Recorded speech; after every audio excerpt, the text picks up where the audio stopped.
I'm going to be talking about relatively isolated systems as defined by Ingarden, and comparing Ingarden's account of systems with a physics-based account of systems, and ending with a problem which I believe applies to both of those accounts.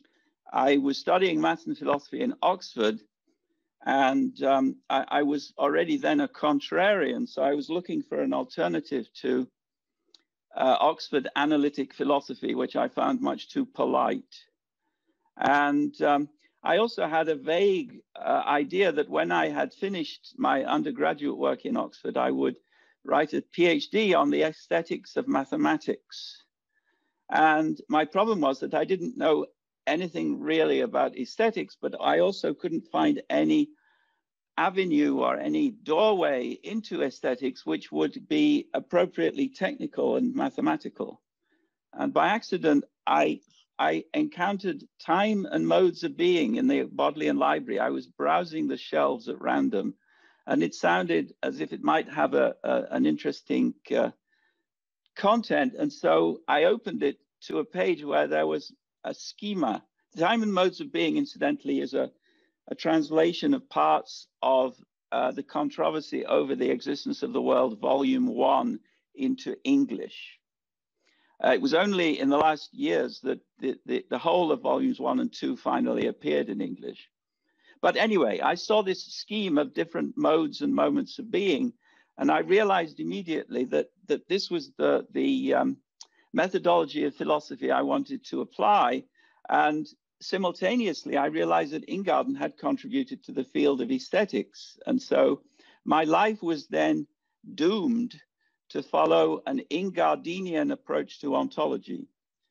I then went to Manchester, still with the plan of writing a dissertation on the aesthetics of mathematics, but now armed with Ingarden's ideas. And I gradually moved away from aesthetics and more in the direction of ontology.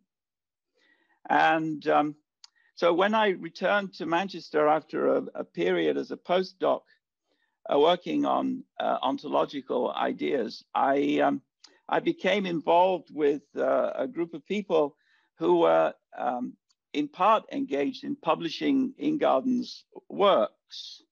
And I can say that I was responsible for the title of Ingarden's collection, Man and Value. I didn't actually contribute to the translation, but I contributed the title. And I was also occasionally interacting with our Polish colleagues, including attending a meeting, the first international meeting I ever attended, which was a meeting on the 5th anniversary of Ingarden's death, which also changed my life in many respects.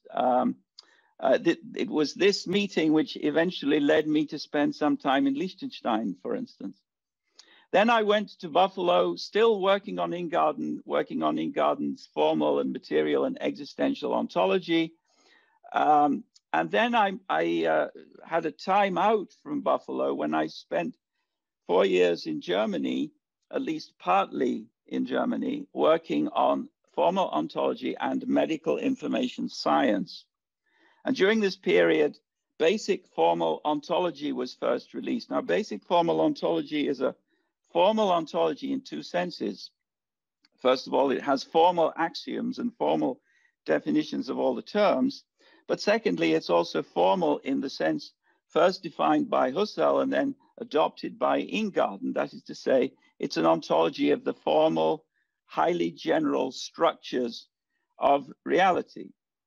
And so BFO is now a very successful ontology instrument. It's used by hundreds, literally hundreds of groups in many disciplines, mainly biology and medicine, but now also in the military, in the intelligence community, in industry, in ecology, and in other areas. And one of the first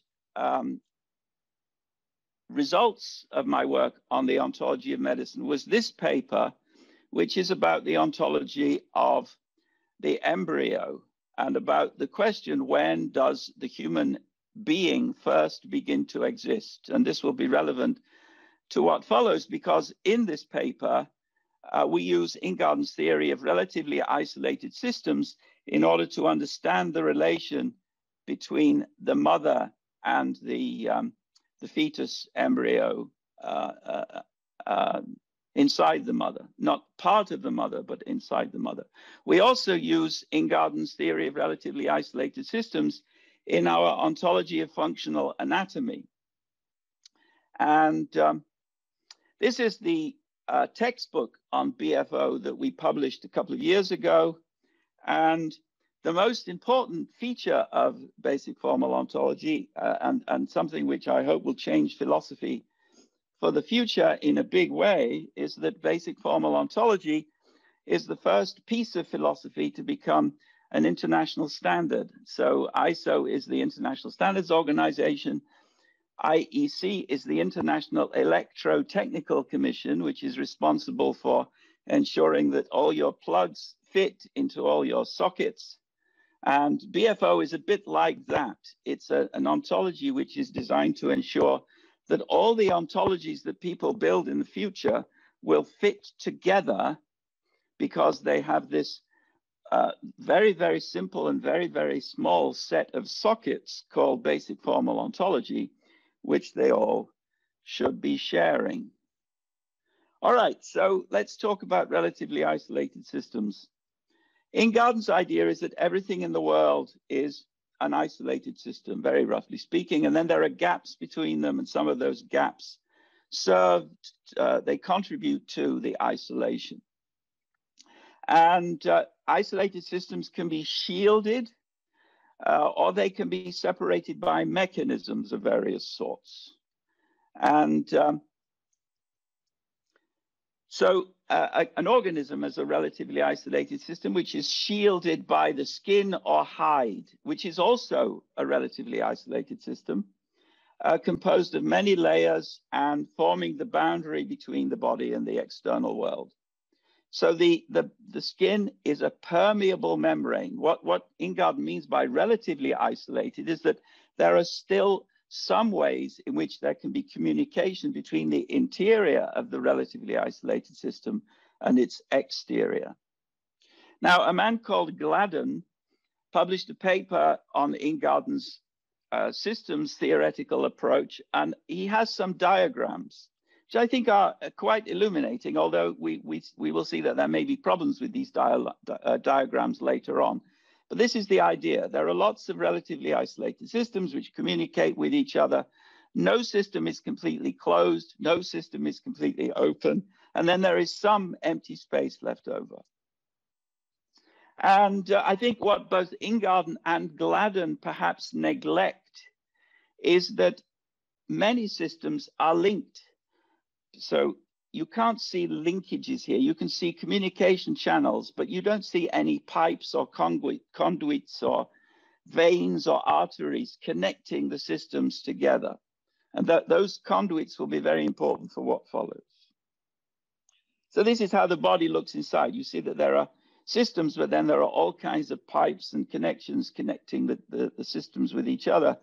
And these are described in the paper 16 days, which I already referred to. 16 days refers to the fact that 16 days after fertilization is the point in time where a human individual begins to exist, according to our ontological analysis. And you can see that there is a tube here which plays a very important role in connecting two systems, two non-overlapping systems, one of which is in the interior of the other, but not a part of the other.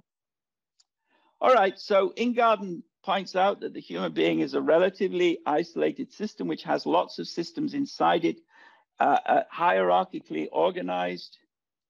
And he gives lists of these systems in Man and Value. So this is one example of a system, a highest order subsystem of the human being, with partial systems as follows.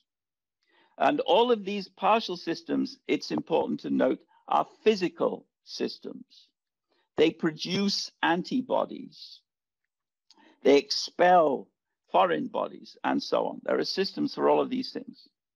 And then he has an information system, which is another subsystem of the human organism.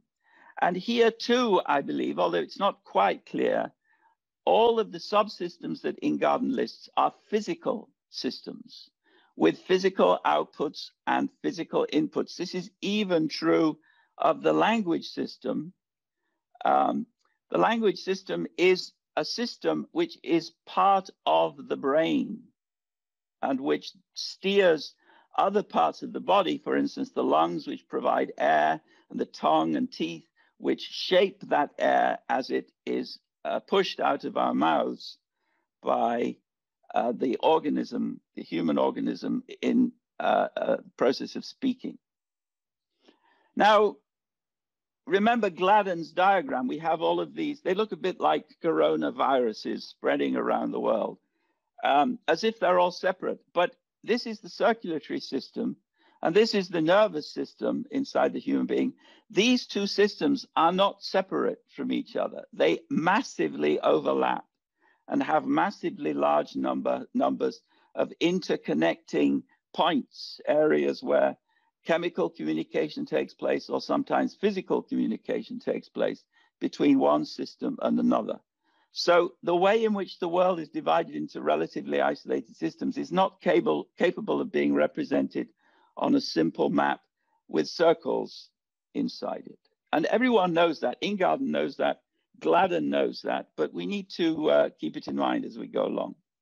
And now, most of the literature on Ingarden's theory of relatively isolated systems has related to the idea that there is a system which is responsible for things like responsibility and consciousness. Now, Ingarden does talk about three regions of the human being. The body, which consists of two systems, the sustenance system and the reproductive system. And we saw some of the subsystems of the sustenance system earlier. And then the ego with the stream of experiences, and then the psyche, the ich, the I, or the ego.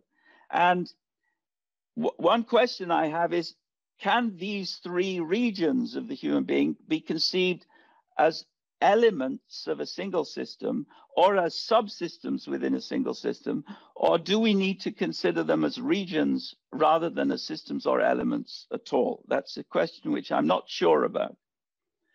Certainly many of the diagrams, as we shall see in Gladden once again, conceive them as subsystems, but I'm just not sure that that is a correct account. So this is Gladden's diagram. We have the physical body, and then inside the physical body is the soul, the Geist, the spirit, the mind, whatever we call it. And then inside that is the ich, the ego, the I of conscious awareness. I don't know whether that is a correct account, but in any case, everything inside the physical body is physical, isn't it? And so if it is a correct account, then that means that the I is physical. All right, so we've already seen that there are barriers or boundaries around relatively isolated systems. These can be either skins or membranes, or they can be mechanisms. And Gladden talks about sleep as a mechanism to block the ich, the ego, from receiving sense impressions. And I'm not, he gives us as a citation this work by Ingarden, which I can't read. Maybe Peter Simons can read it for me. I'm just not sure whether this is a good enough reason to believe that the ich is a system of the relatively isolated sort. This thesis that it is a relatively isolated sort of system is put forward by Gladden. All right, so everything here, as I said, is physical, including the language system.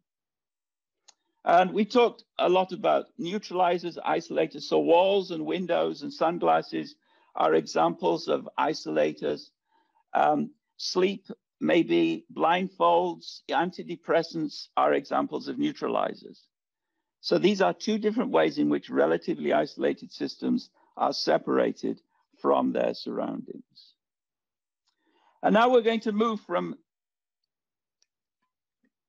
Ingarden to physics. We've been in physics all the way along. Everything that Ingarden talks about, I believe, can be understood as physical, but that's a question that we will maybe deal with later on. So in physics, systems are viewed, for obvious reasons, from a very mathematical point of view in terms of measurable quantities or properties or attributes of what they call elements.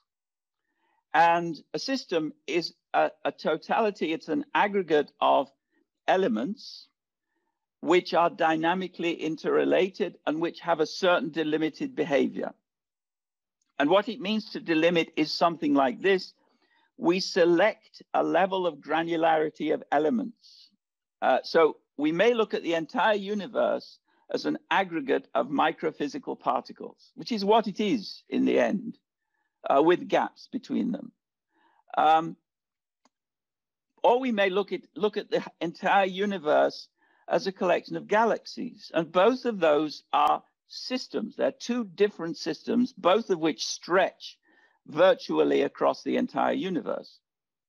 And we can choose systems which are much smaller than the entire universe, such as the system of all people, or the system which is made up of the people at this meeting who are connected to another system, which is the Zoom system, which we may get back to later on. And now elements are objects interacting inside a system, and systems will almost certainly have different types of elements, and all elements are physical. That is the physics point of view. So these systems, as viewed by the physicist, are not chunks of matter. They're not like oceans.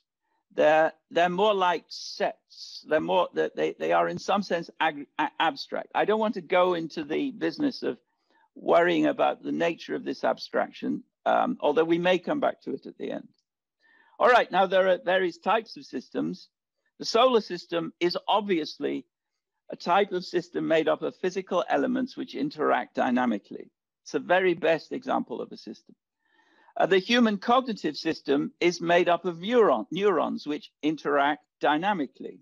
That the elements of the human cognitive system at one granularity are neurons.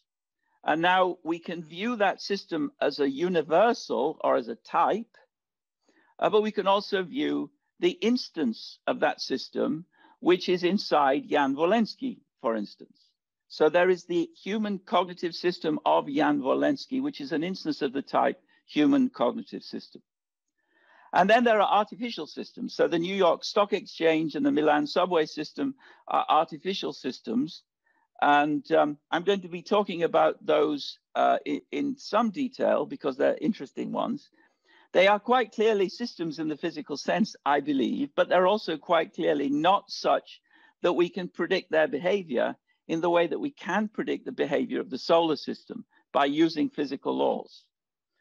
And the one big feature of artificial systems is that their elements have capabilities.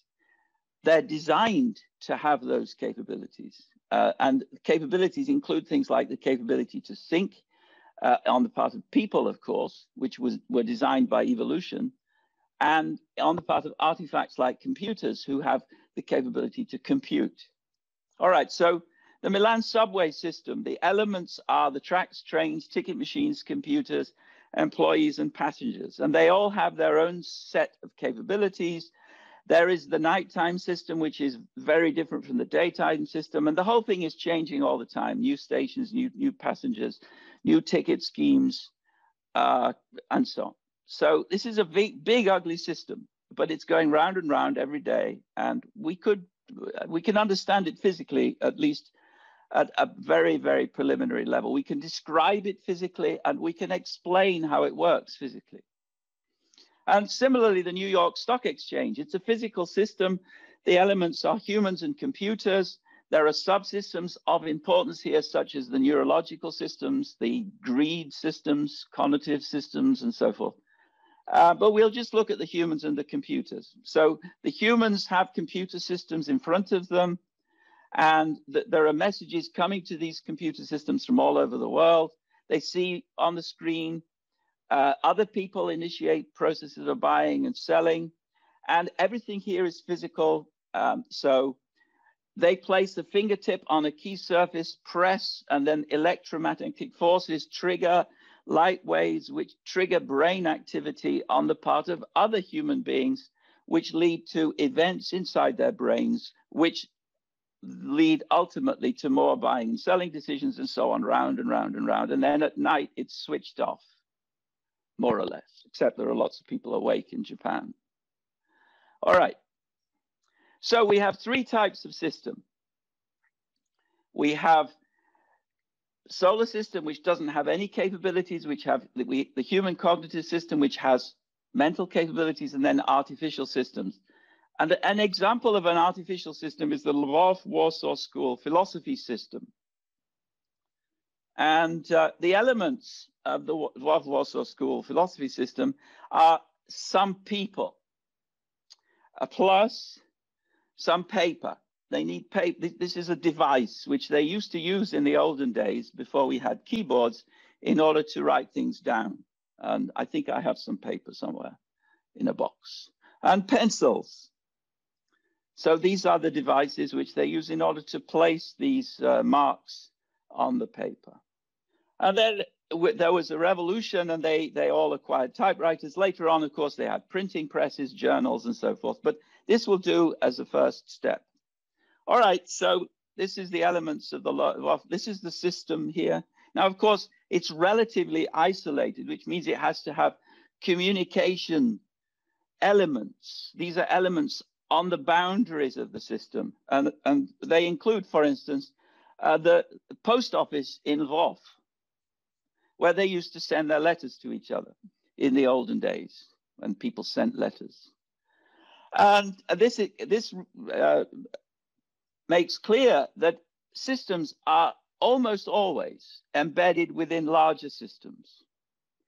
I think that's probably true of all systems. And so the Lvov-Warsaw philosophy system is embedded in the larger system, which is the history of the Lvov-Warsaw School philosophy system. And you can see that one element of this system is young Jan here, young Walensky, who is, I don't really know how we can understand this old system as part of this new system, but that's a problem for another talk. All right, now, as I said, systems in the physical sense are, in some sense, fiat objects. They represent the choices by physicists to choose various elements and various parameters in order to understand the world. So we could choose different elements. We might study the Lvov-Warsaw School system from the point of view of the food that the members were eating, or we might take another cut through that particular set of people. But we choose to look at them through their publications and through their writings and so forth. Now, what this means is that systems have a granular flaw. The Milan subway trains have as parts physical particles, but we don't care about those physical particles when we're trying to understand the behavior of the subway system. And so those physical particles are not elements of the subway system. Only the trains, the tracks, the tickets, and so on are elements. Now, some systems are chaotic. And this means that they behave in ways governed by physical laws, because everything behaves in ways governed by physical laws, so that we could, in principle, predict how they behave, but we can't. And the reason that we can't is because we can't measure their starting conditions exactly. And a good example is the mushroom growth system in your forest. So mushrooms sprout seemingly at random. We can't predict where they will sprout because we can't measure the initial conditions for sprouting. And our measuring instruments are just not precise enough to do that. All right, now we've identified various complex systems. The Lvov-Warsaw School philosophy system is a very complex system. The New York Stock Exchange is a very complex system. The mushroom in your forest system is a very complex system. This means that we can't predict how they will behave. We can perhaps describe them physically. We can perhaps explain their behavior physically, but we can't predict their behavior. And this is because complex systems have special properties, some of which we've already encountered. So I'll go through just some of these. So we saw there are quite strange combinations of element types. Pieces of paper, pencils, and organisms somehow form a system, a very interesting system.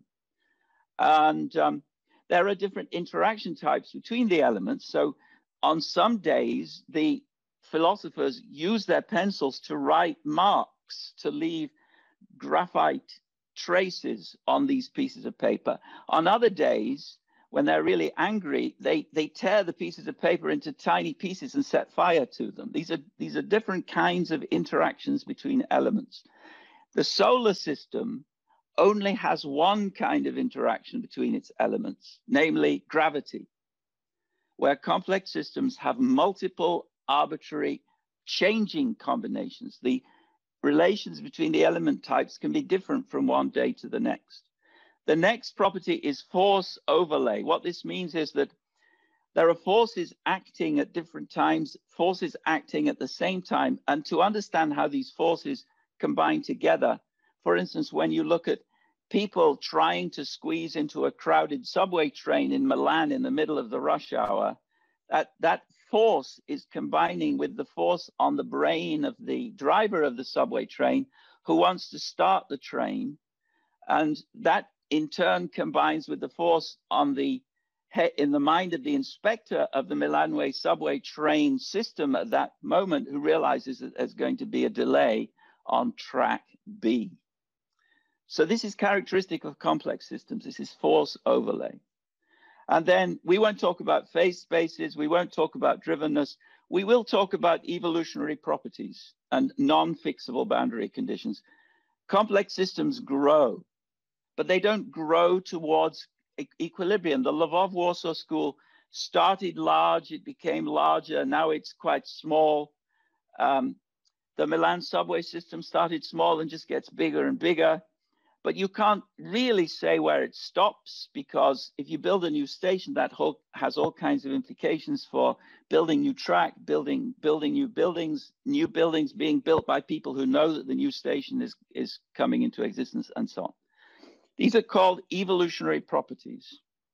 And the idea is that we have a system, but then there is a chance for the system to interact with its surroundings. And it tries to interact, and that either works or it doesn't work. And if it doesn't work, then it's killed. But if it does work, then it's selected for. That's evolution. So if the system gets selected, becomes part of this new environment and transforms it into a new environment. Again, as this happens when you build a new subway station. And then new and arriving things in the future experience this new, bigger system. And then each system is delimitated by its boundaries, which are the last element belonging to the system and the surroundings of that last element. They are what make the boundaries. As it moves out, grows bigger, but it's never moving towards an equilibrium. And they have no fixed boundaries. So this is an example of a complex system that Ingarden talks about relatively isolated systems. This complex multimodal cyber defense system is indeed relatively isolated, but in a very complex way and with very many different kinds of channels, primarily digital, connecting its subsystems. All right, so this is a survey of some examples. So a solar system is not a complex system at all. It's a simple system. It doesn't have any of the properties. A steam engine just has one of the properties. It has an equilibrium state. And then the other examples have increasingly more of the properties. And every organism has all 7 of the properties, and so does the Milan subway system, the New York Stock Exchange, the global climate system, and the human language system. For instance, English or Polish, or the human language system of this particular meeting, which is also a system. All right, so now I'm coming to the end. So we're going to have quite a bit of time for discussion. So we have a dilemma here.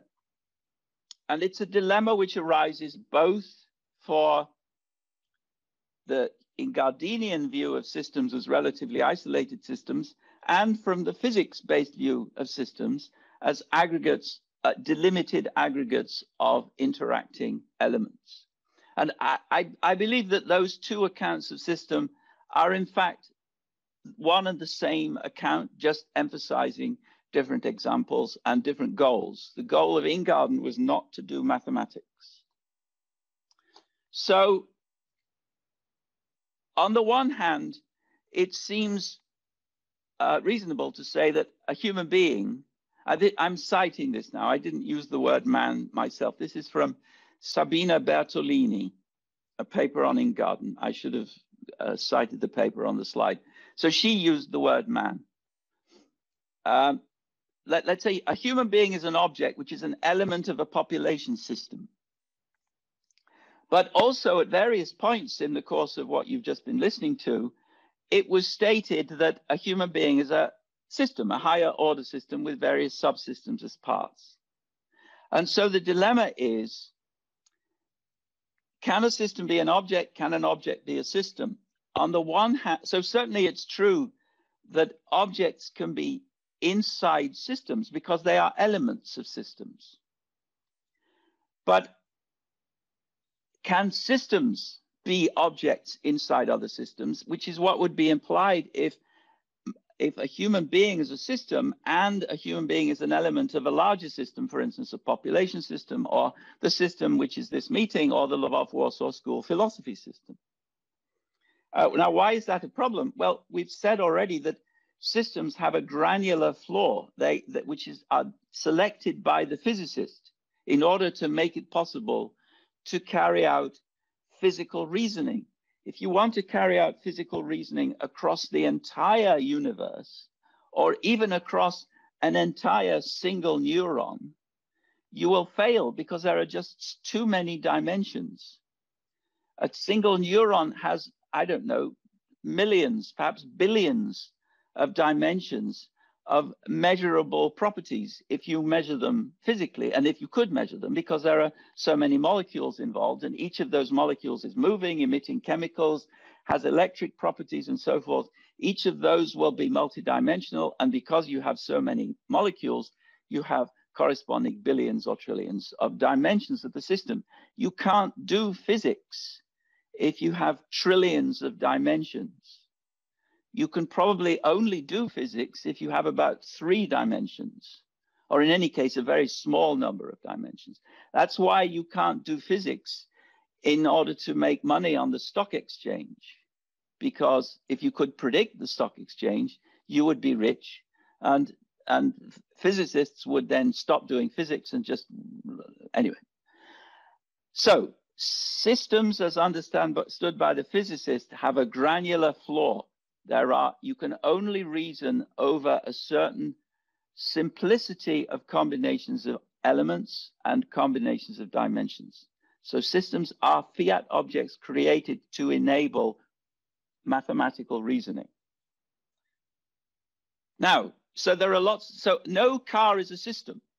Every car has lots of systems inside it, but no car is a system. This is the thesis. This looks very much like an object. This is a factory in a box. A factory is a system, or anyway, factories have systems inside them, but this box is a factory, but it's not a system. It has lots of systems inside it, including one big system, which connects all the systems inside it. But that system is not the box, because the box is an object. This is an object on the left, and that is a system on the right. They are 2 different kinds of entities. And so this is the summary of the argument. A system is a totality of dynamically interrelated, and so on. A system that is identical to one object would be a system with one element, and elements can't dynamically interrelate with themselves. You need at least two elements. Systems are fiat entities, and objects are bona fide entities. They exist independently of human demarcations. So this is the final slide. So Gladden, I've mentioned him. I don't know if anyone at the meeting is even familiar with Gladden's work on Ingarden. I would be interested to hear if they are. So Gladden puts forward the thesis that even an ordinary stone is a simple, relatively isolated system. Now, I hope it will be clear that I find this questionable. His idea is that, I'm quoting him now, the behavior of the molecules located at the center of the stone can be influenced by environmental factors like heat or sound waves and so on.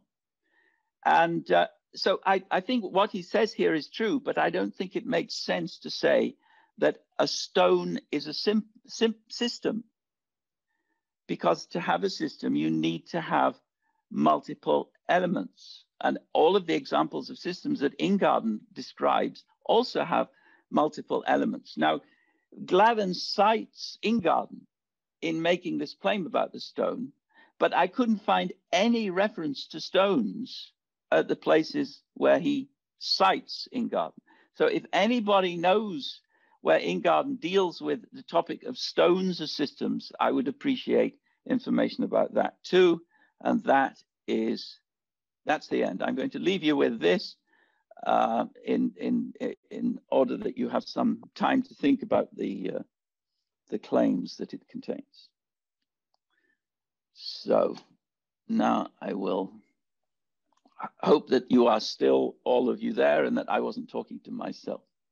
Yeah, thank you very much. We are here, of course. And I forgot to mention that there is a tool in Zoom by the use of which we may react to the talks presented. This is this icon reactions on the tool, and now we may react to your paper by clapping hands like that. Oh, just so can I see this sign? I have to stop screen sharing, do I not? Yes. Yeah, if you want to see our reactions, you have to. Oh, I see. So you can see things that I can't see. That's interesting. Yeah. So no one is clapping. So yeah, we may clap our hands virtually. We may use these tools, or we may also laugh your talk. So are you? Can you say I was bored stiff? No such option, I think, fortunately. So everyone who doesn't clap was bored stiff. That's. So thank you very much for your talk. And now it's time to open the discussion. You may raise your hand because I can see your faces. I see Peter Simons and Jan Woleński would like to start the discussion. So Peter Simons, please. Thank you, Anna. Thank you, Barry. Okay, this may see, I thought this was going to be a small point, but I think it's probably quite a big point in light of what you were saying at the end about objects and systems not overlapping. I wonder if all systems are fiat systems. The solar system, as you say, is very simple in that its principal mode of interaction is gravity. I'm not sure the astronomers only cite gravity. One of the things that they mention in connection with where the boundary of the solar system comes is the reach of the solar wind, which is the stream of particles that leave the sun and radiate outwards. And there is a surface well beyond where we are, where the pressure of the solar wind is equal to the ambient pressure in the rest of the interstellar vacuum. And when NASA say things like Viking 1 has left the solar system, they mean that it's gone beyond the place where the solar wind has more of an effect on the environment than what's going on elsewhere. So it seems as though there isn't much room for fiat there. It looks as though the system is something that demarcates itself by physical means. And the impact that this might have is that maybe the distinction between objects and systems is not impervious.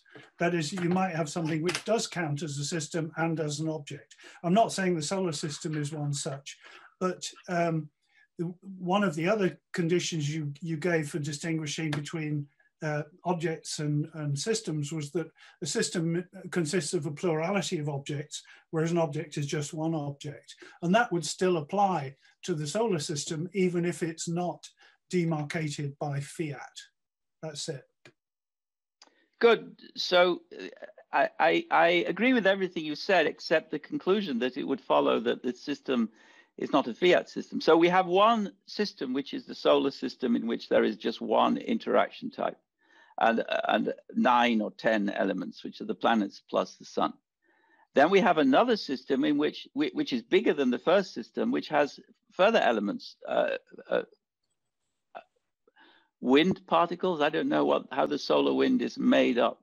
But in any case, whatever it is which vehiculates the solar wind would be another element. And you take the totality of the 7 planets, the sun, and the solar wind elements. I have to say elements because I need particles. I need physical particles to be elements. And that's another system, also a fiat system. You could, and you have to determine when you add another element what the parameters will be, which are going to be the measurable or observable dimensions. That's another element of fiat. Now, I agree with you that the outer spatial boundary of the wind solar system is not fiat, but there will be other elements of fiat here. For instance, there will be very weak wind. There will be some level where our measurement instruments cannot measure any more wind. We will then declare by fiat that anything below this threshold of measurability is not there anymore. We won't declare that explicitly. We will declare it implicitly by saying the boundary stops here. But of course, that's a fiat boundary. It looks as if it's determined independently of human beings, but actually it's determined dependently on the resolution of our measuring instruments. Thank you. Peter, would you like to add something? Okay, so everything's clear. So now, Professor Jan Woleński. One historical remark. Ingarden was influenced by cybernetics, which is now almost completely forgotten. But when he began to think about such things like systems, cybernetics was, so to speak, rehabilitated in communist countries, and some people became really crazy about applications of cybernetics in everywhere, also in philosophy and ontology.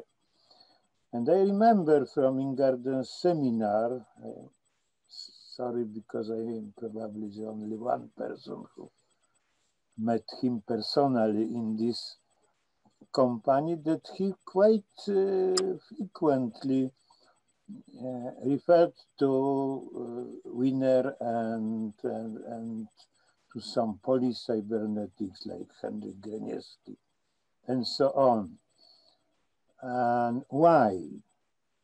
I guess that a motivation was related to Barry's last words.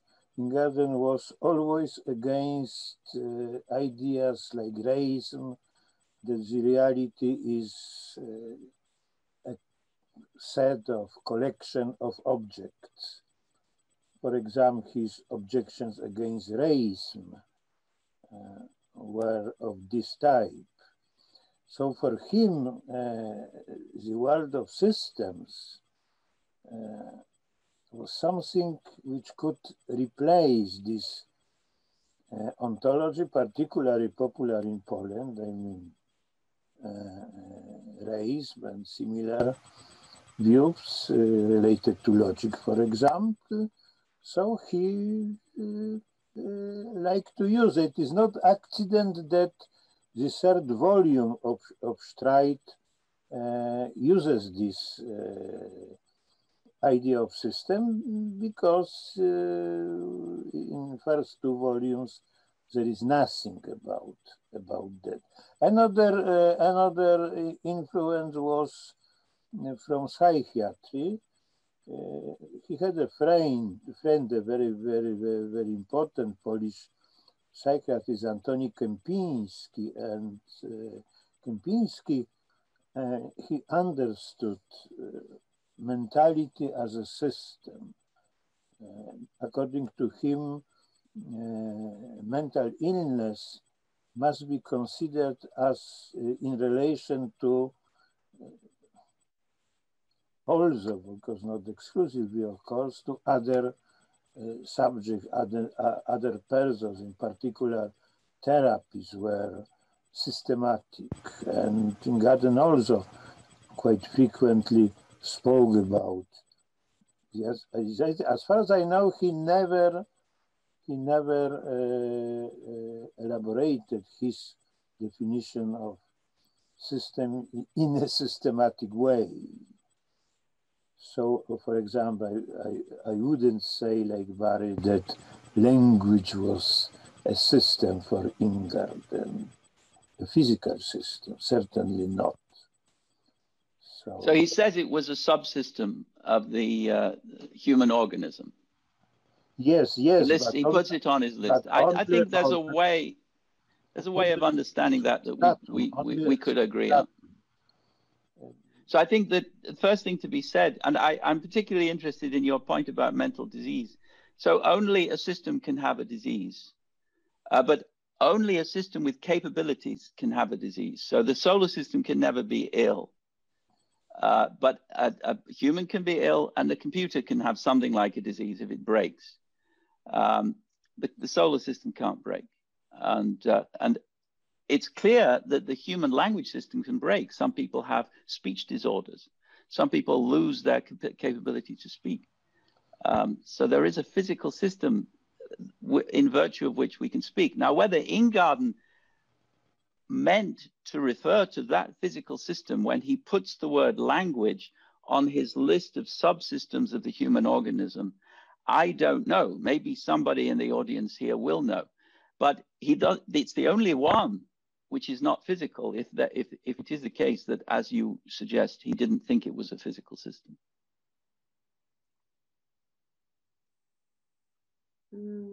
Okay, Professor Świderski.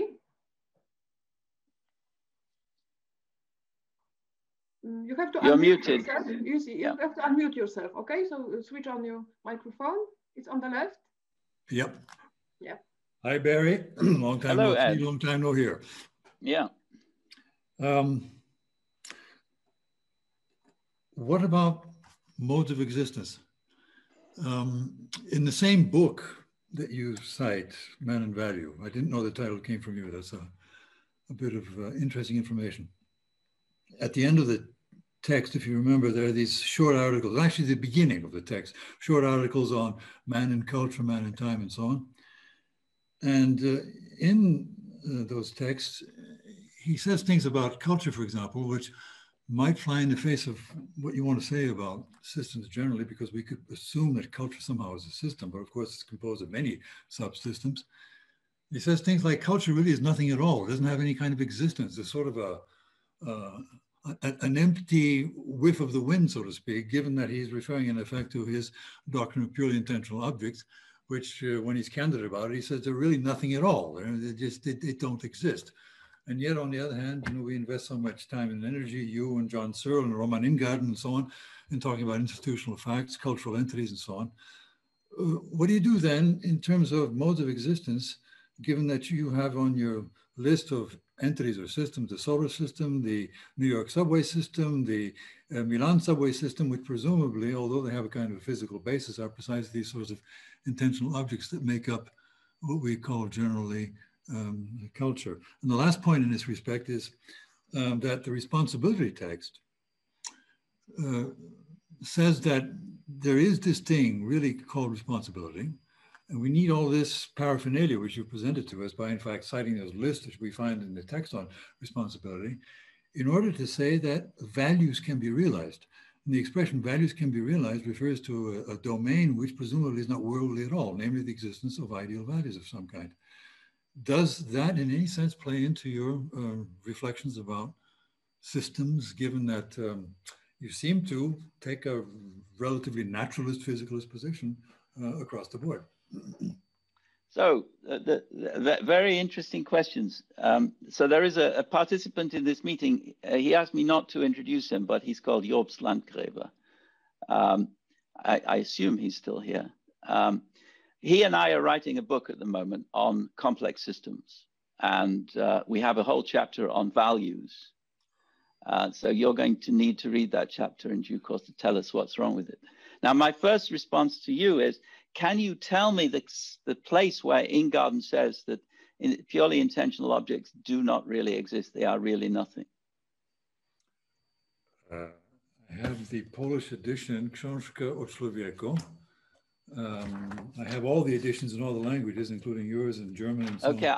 I'll write to you and ask you for the reference. Yeah, okay. He actually says it already in Controversy. That's right. Yeah. Yeah. All right. You need to send me the page. I missed it. It's very important. Searle himself makes the same claim. He says, for instance, he talks about money. Yeah. And in a weak moment in making this social world, is that what it's called? He says money is just a massive social fantasy. Now, I don't believe that. I don't believe them. And I don't believe that culture is just a massive social fantasy either. And part of the reason, and this is something which I could have mentioned as an extension system of the Lvov-Warsaw school philosophy system, is that to have capabilities among human beings, you have to have teachers, you have to have schools, you have to have training. And that it's in virtue of all of that that some people were trained in logic and in mathematics and so forth. That doesn't arise by accident. It arises because there are real systems, real training systems. Culture, similarly, has real training systems, not just training systems for people to be able to write literature, for instance, but also training systems so that people can read literature. And Ingarden, it talks a lot in the literary work of art about how the world, I would say the system of critics and teachers and librarians and so forth, maintain the existence of the literary work of art through time by controlling the set of admissible concretizations. I'm simplifying what he does say, but there is a kind of standard concretization of the literary work at any given time, or a small number of standard alternative concretizations. And that is a necessary feature of culture if culture is to be maintained. That's why Derrida is so evil. Because Derrida killed culture in many parts of the world, unfortunately, by denying the possibility of a received understanding of something like literary work, and therefore also denying the utility of teaching English literature in a university. And so they don't teach English literature in universities anymore. They teach Derrida or Foucault or something else, French. Or Heidegger.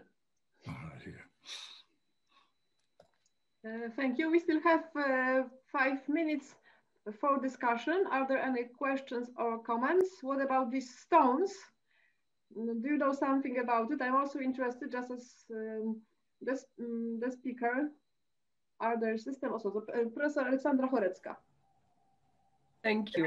I would like to ask about overlaps of systems. How it's what is the meaning, yes, of the term overlap? Because it's some kind of coincidence, yes, to